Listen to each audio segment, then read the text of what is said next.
पहले तो बताओ धर्म मतलब क्या, धर्म क्या है और धर्म जरूरी क्यों? क्या पहले बताओ, क्या है धर्म और धर्म जरूरी क्यों है? धार्मिक धार्मिक तो करता है, पूजा पाठ भी करता है, बोलबम भी जाता है। बताओ क्या है धर्म? कोई पूछे धर्म है, तुम करता है, क्या है और क्यों जरूरी है जिंदगी में, होना क्यों जरूरी? तुम कुछ भी काम करता है, खाता है, समझ में आता है कि हमको शरीर में एनर्जी ताकत चाहिए, पढ़ाई करता है, समझ में आता है कि कुछ ज्ञान मिलेगा और नौकरी मिल सकता है, अच्छा जिंदगी चलेगा, ये क्यों? अच्छा कपड़ा पहनता है, समझ में आता है कि ठीक अच्छा कम से कम दिखेंगे। तो धर्म क्या है और क्यों जरूरी है? क्यों मंदिर होना चाहिए, क्यों मूर्ति होना चाहिए, क्यों होना चाहिए सब चीज़ें? तुम अगरबत्ती या धूपबत्ती दिखाता है, भगवान के सामने हाथ जाके जोड़ता है, तो वो क्यों है? क्यों पुराने लोगों ने बनाया कि मंदिर होना चाहिए, इसमें मूर्ति होगा, लोग पूजा पाठ करेंगे? क्या है जरूरी, क्या है? अगर तुमसे बोले कि हम नहीं मानेंगे, बताओ, अगर तुम्हारा ही बेटा तुमसे पूछे पापा बताइए धर्म पूजा पाठ क्यों जरूरी है, मंदिर क्यों जरूरी, तुम क्या बोलेगा? नहीं, सब पापा भी करते थे, दादा भी करते थे, तुमको भी करना पड़ेगा ऐसे?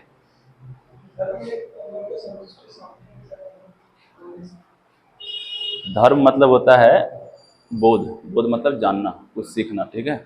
जैसे मेरा टाइटल देखो वहाँ पे लिखा हुआ है ना, धर्म नाम है बोध का, न कि कामना पूर्ति और न दमन। कामना पूर्ति मतलब भोलेनाथ मेरा ये पास करवा देना, नौकरी लगवा देना, शादी करवा देना, बच्चा कर। अब तुम जा करके दे रहे हो तो पूरा दंडवत प्रणाम हो रहा है, 108 परिक्रमा लगा दिया कि ये पूरा हो जाना चाहिए, ये क्या कामना पूर्ति होगी? और दमन, दमन मतलब क्या?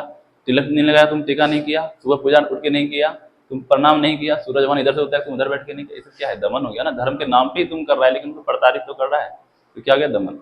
ये दोनों चीज कुछ नहीं है, ना कामना पूर्ति भगवान ने जाके हाथ जोड़ के बैठे हैं कि हाँ पास करा दे, या फिर दबा रहे कि अरे तुम आधार्मिक आदमी है, तुम सुबह नहीं उठता है, नहाया नहीं, पूजा नहीं किया, भगवान था तुम प्रणाम नहीं किया, मंदिर के बगल से गुजर गया, एक बार सर नहीं झुकाया।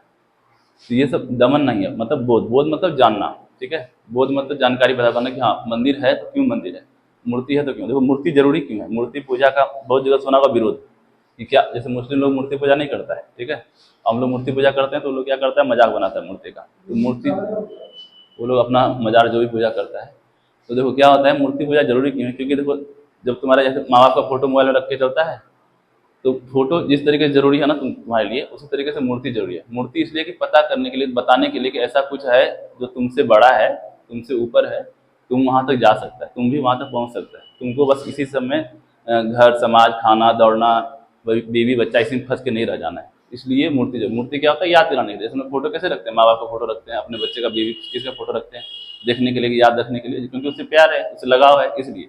उसी तरीके से मूर्ति है कि ये मूर्ति है, इसको तुमको, इससे तुम सीख सकता है, इसे जान सकता है, ठीक है? तो धर्म नाम ये सब नहीं है, कामना के भगवान जोड़ बैठे हुए हैं और लिए कि हाँ 108 बार परिक्रमा कर देंगे, एक बार खाली पास करा दे एग्जाम।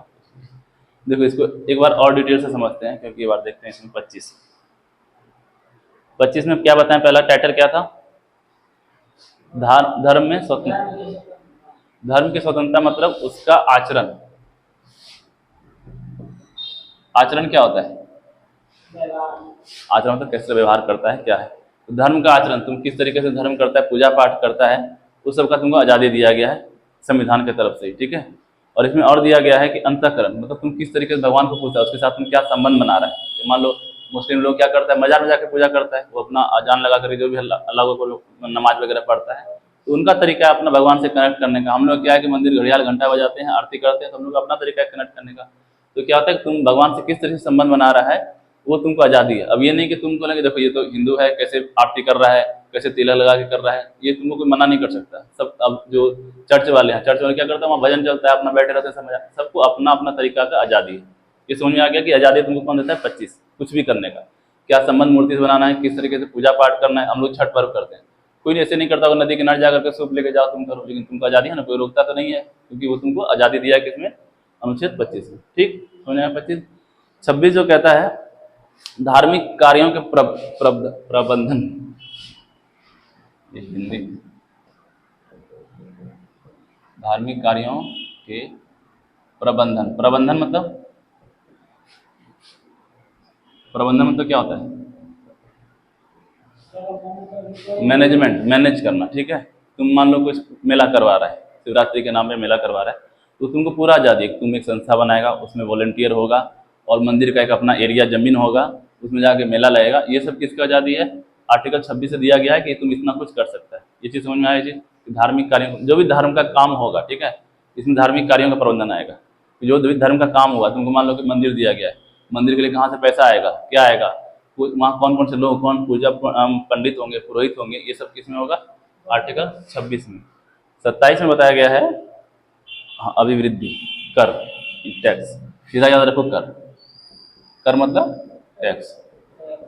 तो मंदिर में तुम कुछ भी काम कर रहे हो, भंडारा कर रहे हो और फिर यहाँ पूजा मेला कर रहा है या फिर जुलूस निकाल रहा है, तो ये नहीं कि तो हो सकता है तुम टैक्स सरकार लगा दे, जुलूस निकाल रहा है इसमें 10% टैक्स लेगा, ये नहीं निकाल सकता, ठीक है, फिर टैक्स हो गया। 28 नंबर जो है शिक्षा, ठीक है, धार्मिक शिक्षा के बारे में।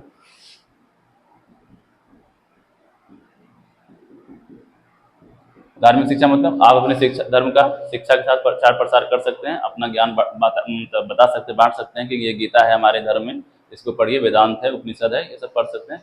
उसके बारे में तुम कोचिंग, जैसे मान लो मेरा कोचिंग उसकी क्लासेस है, हम यहाँ जीएस पढ़ाते हैं, बोले ठीक है 11 से लेकर 12 बजे तक, 1 बजे तक 2 घंटे का गीता सेशन रहेगा, गीता पढ़ाएंगे, गीता समझेंगे, देखेंगे कैसे गीता क्या क्या होता है, उपनिषद पढ़ेंगे, तो हम लोग उतना कर सकते हैं क्योंकि धार्मिक शिक्षा का आजादी दिया गया।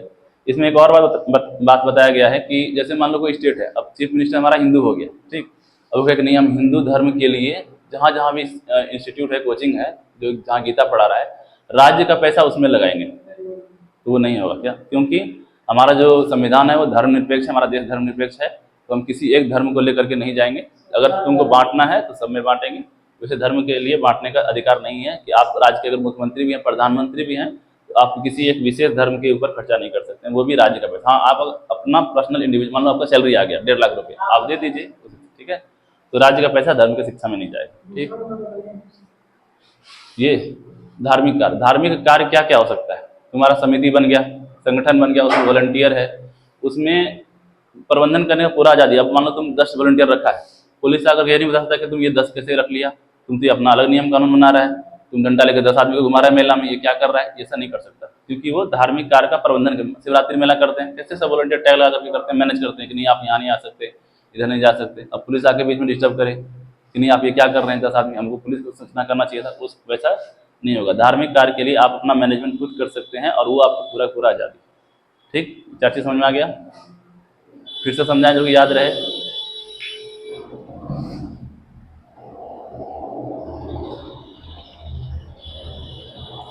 अगला क्या है, अगला अगला ग्रुप कौन सा है, ये तो धार्मिक स्वतंत्रता हो गया 25 से 28। अगला क्या है 29 से कहाँ तक, 29 और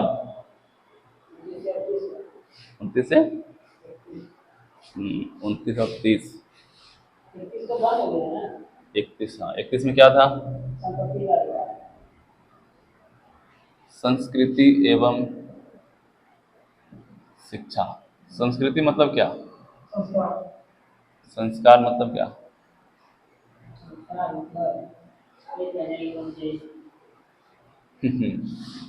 साड़ी कौन पहनेगा और जीन्स पहन के कौन घूमेगा, है ना, साड़ी पहन के घूंघट लेके कौन घर में रहेगा और जीन्स पहन के बाइक कौन उड़ाएगा, ये संस्कार हम लोग का। बताओ कैसा संस्कार है।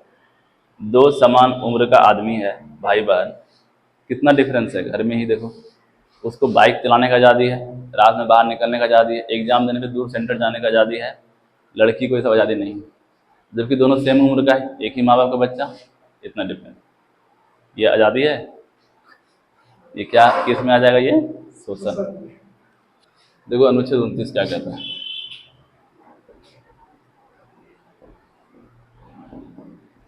कि कोई भी समुदाय है, कोई भी लोग है, वो अपना भाषा मतलब जो लैंग्वेज बोलता है, ठीक है, अपना लिपि मतलब जिस भी लिखावट में वो लिखता है, और संस्कृति जो उसका संस्कृति, जैसे पूजा पाठ करता है, जो भी आचरण करता है, और एक चीज टर्म क्या था, बोली भाषा लिपि संस्कृति, बोली भाषा तो एक ही चीज़ हो गया, और एक चीज़ और लिखा गया है बोली। ये 4 चीज़ें हैं, ठीक है, ये 4 चीज़ों को सुरक्षित रखने का अधिकार हर एक आदमी को है, ठीक है। तुम भाषा बोली मतलब जैसे हम लोग अंगिका बोली में बात करते हैं, में बात करते हैं, वो हम लोग का बोली हो गया लैंग्वेज में। भाषा हिंदी भाषा हम लोग करते हैं, ठीक है, तो ये थोड़ा सा डिफरेंस होता है।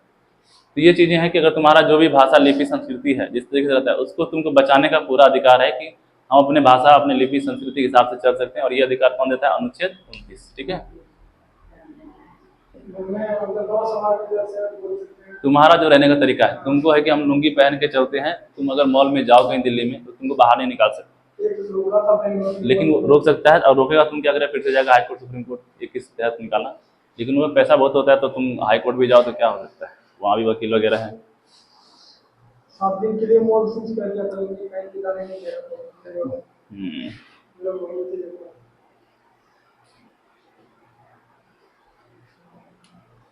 और इसमें क्या कहता है कि धर्म, जाति या भाषा के आधार पर रोका नहीं जाता। देखो, जो भी संस्थान सरकारी है ना,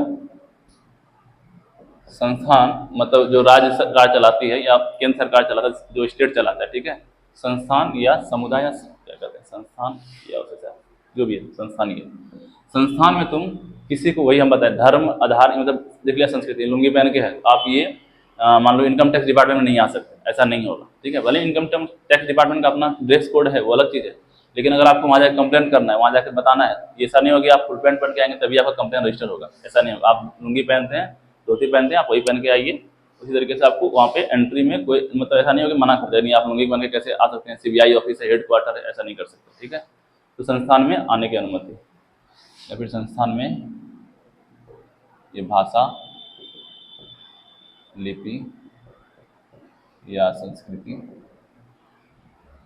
के आधार पर रोक,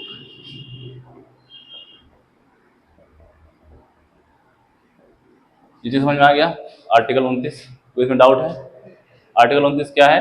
संस्कृति, बोली, भाषा, लिपि आपको बचाने का अधिकार है, उसके लिए आप कुछ भी कर सकते हैं। अपना यूट्यूब चैनल खोलिए, बताइए कि हम सेक्शन बोलते हैं संस्कृत करते हैं। 29 शिक्षा संस्थानों एवं प्रशासन करने का अवसर।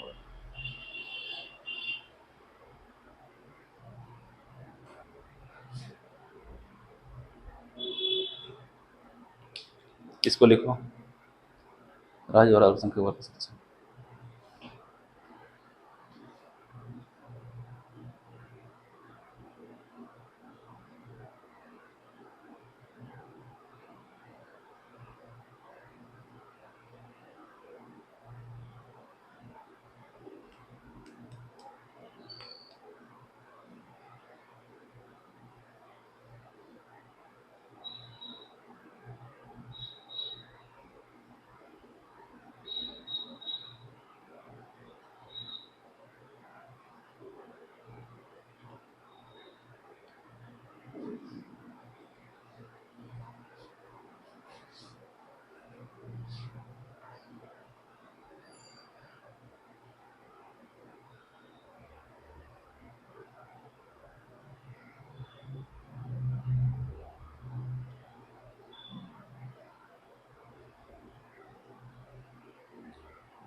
अनुच्छेद 30 शिक्षा संस्थान होता है ना,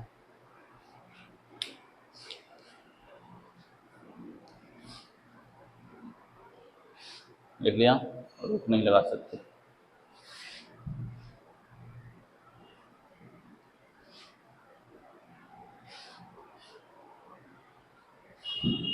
हो गया ये सब।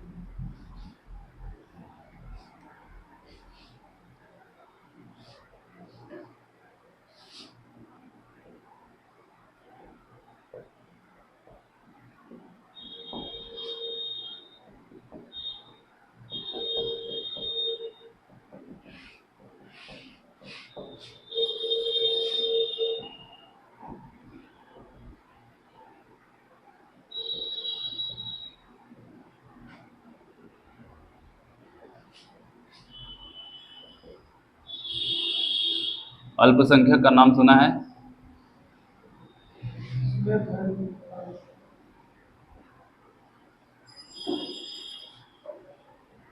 अल्पसंख्यक क्या होता है? कैसा पॉलिटिक्स पढ़ा है बताओ। माइनॉरिटीज इंग्लिश में कहते हैं माइनॉरिटीज, और हिंदी में कहते हैं अल्पसंख्यक। बताओ क्या होता है अल्पसंख्यक? जो अल्प मतलब क्या होता है? अल्प मतलब छोटा, संख्या का मतलब संख्या में, जैसे जो छोटा संख्या में, ठीक है, उसको क्या कहते हैं? अल्पसंख्यक। छोटा संख्या समझ में आया क्या हुआ? अल्पसंख्यक मतलब समुदाय, आदमी। मान लो कि तुम बिट्ठी में रह रहा है, ठीक है, वहाँ पे 2 ही घर है मुस्लिम का, तो मुस्लिम लोग क्या हो गए वहाँ पे? अल्पसंख्यक। छोटा नहीं, छोटा बोलेगा तुम बड़ा, जो घर मुस्लिम में छुपा होगा। छोटा नहीं, जो कम लोग हैं, मतलब या तो भाषा के आधार पे और या फिर धर्म के आधार पे। हाँ, धर्म के आधार पे या भाषा के आधार पे अगर छोट कम है वो क्या कहलाएगा? अल्पसंख्यक। कमजोर नहीं बोलेंगे, कमजोर बोल के तुम अपने आप को बलवान साबित कर लेते हो, ठीक है। और यही बात कहाँ से आता है? अभिमान से। कहाँ गया इसका वो?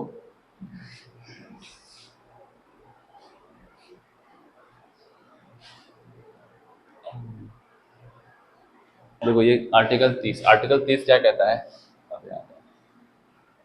आर्टिकल 30 में क्या है? शिक्षा संस्थानों और प्रशासन। प्रशासन मतलब जो अगर मान लो छोटे समुदाय में लोग हैं, धार्मिक धर्म के आधार पर या भाषा के आधार पर, अल्पसंख्यक कैसे हो सकता है? 2 तरीके से,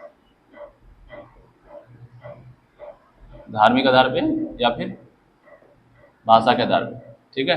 जैसे बंगाली बोलने वाला सब यहाँ आके बेटी में रहना शुरू हो जाए, हम लोग क्या बोलते हैं? हिंदी बोलते हैं, तो वो बंगाली वाला क्या हो जाएगा? अल्पसंख्यक हो जाएगा। तो जो भी अल्पसंख्यक लोग हैं, जो छोटा समुदाय है, वो अपना शिक्षा को बचाने के लिए, संस्थान मतलब अपना प्रचार प्रसार करने के लिए, अपना जो जीवन है अपना आगे बढ़ाने के लिए क्या करता है? अपना शिक्षा संस्थान, अपना इंस्टीट्यूट, अपना कोचिंग, अपना कॉलेज खुद से बना सकता है, खुद से स्थापित कर सकता है, ठीक है। इसमें मान लो कि छोटा उर्दू वाला है, ठीक है, धर्म के आधार पर, वो अपना कॉलेज बना सकता है कि उर्दू विद्यालय करके या उर्दू यूनिवर्सिटी करके, ठीक, ताकि उसका धर्म का भी प्रचार हो और उनके लोगों की संख्या भी बढ़े। भाषा के आधार पर बंगाली बोलने वाला है, वो क्या करे? बंगाली कोचिंग स्टार्ट कर देगा, क्योंकि देखो हिंदी में आएगा, मान लो उसको बंगाली समझ नहीं आता, हिंदी कोचिंग में आके बैठ गया तो क्या उसको परेशानी होना है ना? तो क्या करेगा वो लोग? अपना शिक्षा संस्थान भी लागू कर सकता है, विद्यालय, कॉलेज, इंस्टीट्यूट, यूनिवर्सिटी, कुछ भी खोल सकता है। प्रशासन, प्रशासन में क्या है? अब मान लो कि हिंदी देश हमारा है, ठीक है, और उसको बंगाली के हिसाब से चलना है। बंगाल मतलब बंगाली के हिसाब से, ऐसा नहीं हो संविधान से तुम ऊपर हो गया। अगर तुम अल्पसंख्यक, ऐसा मतलब नहीं है कि तुम अब छोटा है तो तुम कुछ भी अपना नियम कानून बना लो। प्रशासन मतलब अपना रहने सहने का तरीका, वहाँ का क्या नियम होना चाहिए, क्या कानून होना चाहिए, कैसे रहेंगे हम लोग, वो लोग अपना अपने दायरे में जहाँ वो रहता है वो बना सकता है। जैसे इसमें SC ST वगैरह सब आता है, ठीक है। जैसे मुझे जाएगा ट्राइबल एरिया में, जो पहाड़ी लोग रहता है ना, वहाँ पे हम लोग का जो पुलिस प्रशासन इस तरीके से काम नहीं करता है। अगर वहाँ पे कुछ तुमको बिल पास करना, कुछ नया कानून लगाना है ना, क्या करते हैं? सबको बुलाते, जमा करते, इकट्ठा करते हैं। और फिर जैसे पंचायत कैसे होता है, पंचायत उसी तरीके से इकट्ठा करके सबसे डिसीजन लेते हैं, बताओ हम लोग ऐसा ऐसा करना चाह रहे हैं, यहाँ पे लाइट लगाएंगे या फिर यहाँ पे कुछ भी काम करेंगे या फैक्ट्री लगाएंगे, तो वहाँ के लोगों से परमिशन लेना पड़ता है, मतलब सहमति लेनी पड़ती है कि सब कुछ सहमत हो कि नहीं हो। अगर वहाँ का सब ट्राइबल लोग, पहाड़ी लोग सहमत हो गया, जो भी आदिवासी लोग हैं सहमत हो गया, तब जाके वहाँ काम होगा, नहीं तो नहीं होगा।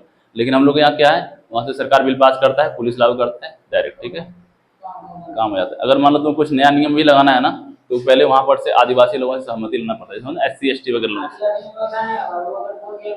हाँ, तो वो लोग चाहे कि नहीं, मेरा संस्कृति का नुकसान हो रहा है, आप यहाँ पे ऐसा नहीं कर सकते, तो आप लोग वहाँ नहीं करेंगे। इतना उन लोगों को छूट दिया गया, ठीक है, अल्पसंख्यक लोगों को। ये चीज़ समझ में आ गया? अनुच्छेद 30 आप शिक्षा संस्थान में लगा सकते हैं और प्रशासन भी कर सकते हैं। हाँ, लेकिन उन लोगों को क्या है कि कमजोर हैं, वो लोग छोटे हैं, मतलब क्या है कि छोटा समुदाय में कमजोर छोटे नहीं बोले। हाँ, वहाँ छोड़ने के लिए भी सब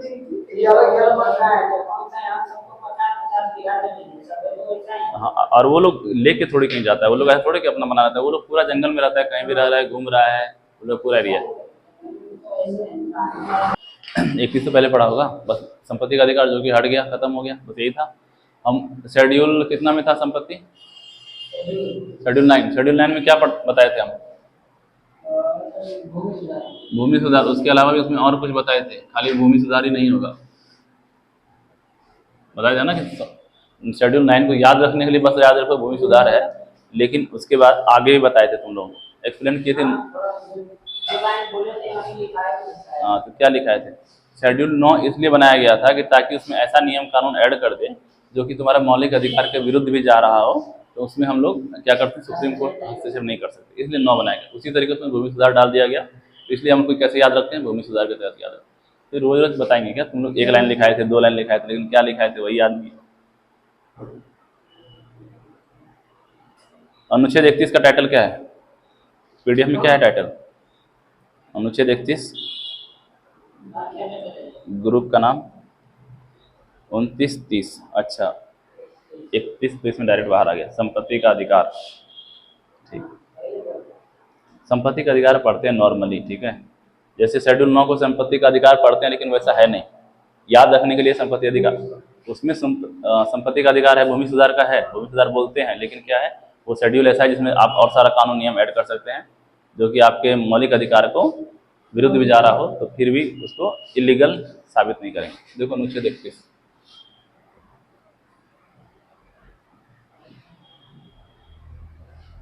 अनुच्छेद 31 इसलिए ऐड किया गया, इसमें अगर कोई भी नियम कानून ऐड कर दो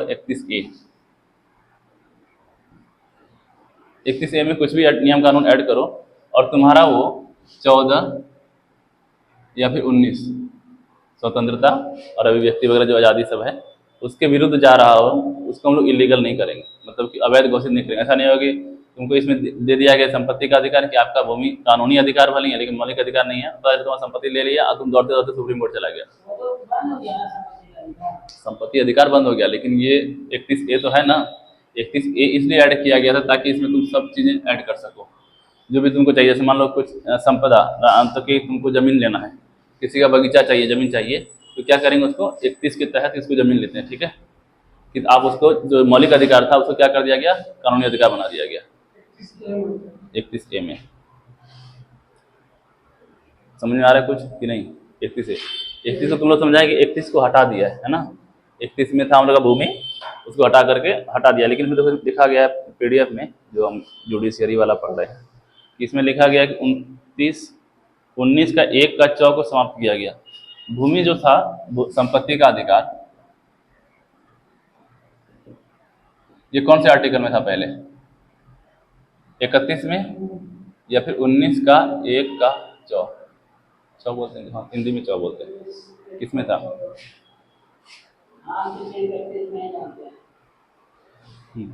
चलो इसको वेरीफाई कर लेंगे किसमें है, क्योंकि जो अभी दिखा रहा है ना हमको किताब में, वो ये दिखा रहा है 19 का 1 का 4, इसमें संपत्ति के जैसे मतलब था ना कि हम भाषण दे सकते हैं, सभा बना सकते हैं, संगठन बना सकते हैं, अगर तुम व्यवसाय किया तो फिर संपत्ति का अधिकार भी आपका होगा, उसके साथ में नीचे ऐड था, उसको क्या कर दिया गया, इसको यहाँ पर से हटा दिया गया। कौन से संशोधन से? 44वां। कभी कभी एग्जाम में ये पूछता है भूमि को जो हटाया गया, भूमि को मौलिक अधिकार को कौन से संशोधन? 44 और इसका क्या था, कौन सा साल? 44वां संशोधन कौन सा साल है? 1978। ये भी याद लूसेंट है मेरे पास, लेकिन इंग्लिश में 163। इंग्लिश पढ़ने और बोलने का सबसे आसान तरीका कैसे? इंग्लिश नहीं, दिन रात नहीं, तुम जो भी सवाल वगैरह से पढ़ रहा है ना उसमें कोशिश करो एक एक वर्ड कम से कम एटलीस्ट डालने का। एक एक वर्ड बोलेगा ना, जैसे हम लोग अनुच्छेद बोलते हैं, नहीं बोलेंगे अनुच्छेद, आर्टिकल बोल देंगे, संविधान बोलते हैं, कॉन्स्टिट्यूशन बोलेंगे, पॉलिटी राजनीति नहीं बोलेंगे, पॉलिटी जैसे एक थोड़ा सा करेगा ना, रिप्लेस करेगा हिंदी वर्ड को इंग्लिश से, आ जाएगा धीरे धीरे। देखो इसमें भी दिया गया 31A, 31B, 31C और इसमें 19। देखो इसमें जो है ना लूसेंट में बहुत डिटेल में नहीं दिया गया कि 19 का 1 2, हाँ देखो तुम देखो ना आर्टिकल यहाँ दिया गया 19 का, अरे पढ़ो 19 आर्टिकल क्या दिया, एक लाइन दिया गया है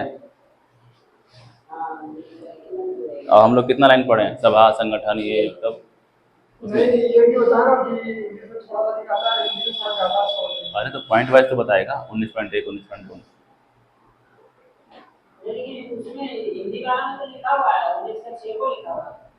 हिंदी वाला में तो नया एडिशन होगा, ये 2-3 साल पुराना है।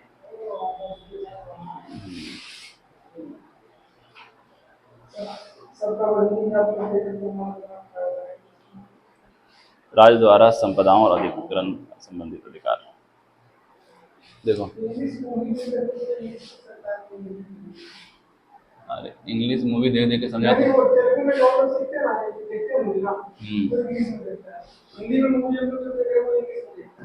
देखो इसको समझो, 31 से क्या कह रहा है कि अगर कोई भी ऐसा इसमें नियम बनाया गया, कोई भी ऐसा नियम कानून इसमें डाला गया जो कि 14 को भी सेटिस्फाइड नहीं कर रहा और 19 को सेटिस्फाइड नहीं कर रहा है, तो उसको हम लोग अवैध घोषित नहीं करेंगे। ये समझ में आ गया इतना? अभी के लिए इतना समझो, फिर जब पढ़ेगा ना उसको PDF में या फिर और समझ में आएगा, नहीं समझ आएगा तो फिर से एक बार समझाएंगे, ठीक है। और इसमें क्या हो सकता है, मान लो कि तुमको सरकार जो है कुछ संपदा है, संपदा मतलब क्या होता है, भूमि, खनिज, जंगल, ये सब चीज़ें, सरकार संपदा को ले सकता है किस लिए, सार्वजनिक यूज करने के लिए, सार्वजनिक उपयोग, पब्लिक यानी पब्लिक लोगों के उपयोग के लिए, उसके भलाई के लिए सरकार कोई भी संपदा जो भी देश में रहता है, देश में है, देश बिलोंग कर रहा है, जैसे मान लो जंगल हो गया, पहाड़ हो गया, भूमि हो गया, वो सारा संपदा का यूज कर सकता है सरकार। अगर संपदा तुमसे भी, मान लो तुम्हारा कोई जंगल है, बगीचा है या पहाड़ है, जो कि किसी रेलवे लाइन बिछाने के लिए, रोड बनाने के लिए, हाईवे बनाने के लिए, या फिर क्या कहते हैं एयरपोर्ट बनाने के लिए जरूरी है, तो सरकार तुमसे ले सकता है, बस तुमको एक वाजिब दाम देकर, मार्केट वैल्यू दे करके, जितना मार्केट प्राइस है। 31 यही बोल रहा है, ठीक है। 31B बहुत ज़्यादा डिटेल हो रहा है ना तुम लोग को, यह 9वीं अनुसूची मैंने बहुत ज़्यादा डिटेल हो रहा है ना, डिटेल मतलब ज़्यादा बड़ा करके पढ़ा रहे हैं। 31B दायरा अनुसूची,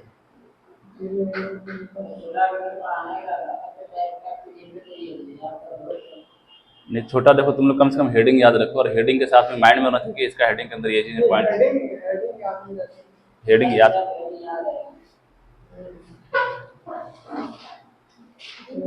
कम पड़े अभी याद हो जाएगा जब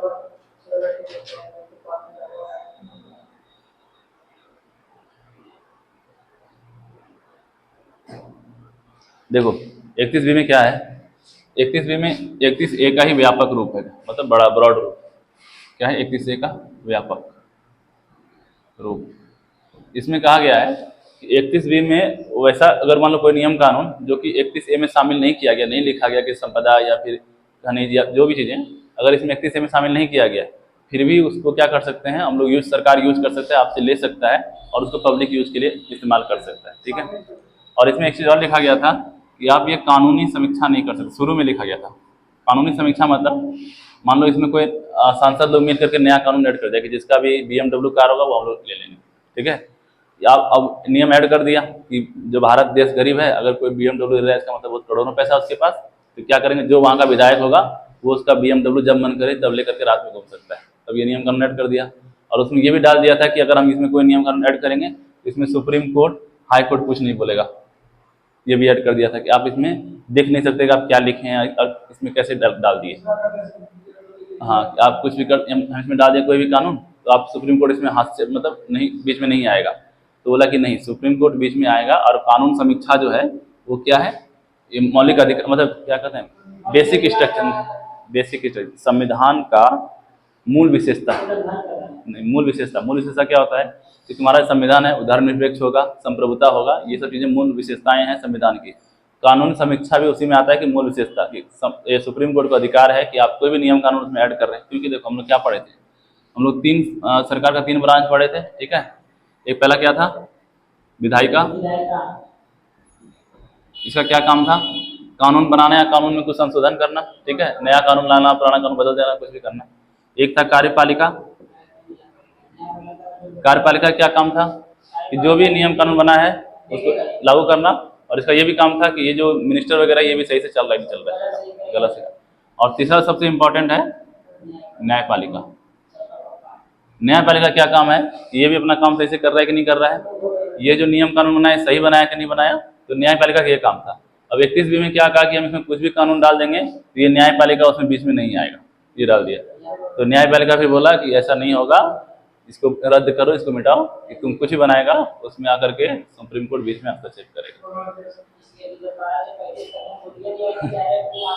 हाँ, तो इसको लिखो थोड़ा, काम का नहीं, काम उसको बता रहा है कि हम उसमें नियम ऐड कर देंगे। क्या होगा कि 31 में शामिल कर दिया संपदा वगैरह कि आप संपदा यूज करेंगे। 31B में क्या है कि और भी चीजें सरकार को लगता है कि सार्वजनिक यूज के लिए जरूरी है, वो इसमें 31B में ऐड कर देगा, ठीक है, ऐड कर देगा। और इसमें फिर एक चीज ये डाला था कानून समीक्षा, इसको अलग से डाला था कि आप इसमें हम ऐड कर दिए, ठीक है। पहला पॉइंट ये हुआ कि इसमें ऐड कर देंगे। दूसरा बात ये हुआ कि आप कानूनी समीक्षा नहीं कर, सुप्रीम कोर्ट इसमें हस्तक्षेप नहीं करेगा। तो सुप्रीम कोर्ट ये वाला पॉइंट को हटाओ कि हस्तक्षेप नहीं करेगा, तुमको बाकी जो नियम कानून इसमें ऐड करना है वो ऐड करो, फिर हम देखेंगे वो सही तुमने ऐड किया कि नहीं किया। ये समझ में आया, 2 चीजें।